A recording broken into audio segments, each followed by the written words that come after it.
মির্জা গালিব স্যারের একটা কথা মনে পড়ছে। উনি ওইখানে বলছিল যে বড্ড শখ ছিল একসাথে সবাইকে খুশি রাখার।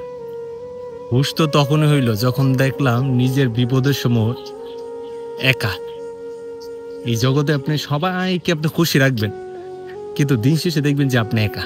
আপনার পিছনে সামনে কেউ নাই, শুধুমাত্র হাতে গোনা দুই একজন ব্যতীত। মনে করেন যে পরিবারের হইতে বা থাকতে পারে দুই একজন পরিবারের লোকজন, মানে পরিবারের লোকজনরা কখনো সচরাচর ছাইরা যায় না, তারপরও অনেক সময় চলে যাইতেও পারে অনেক কারণে।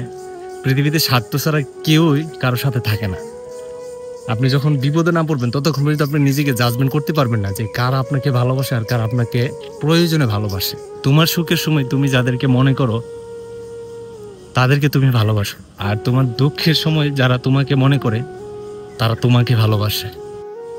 ভালো থাকবেন, সুস্থ থাকবেন, নিজেকে ভালোবাসতে শিখুন।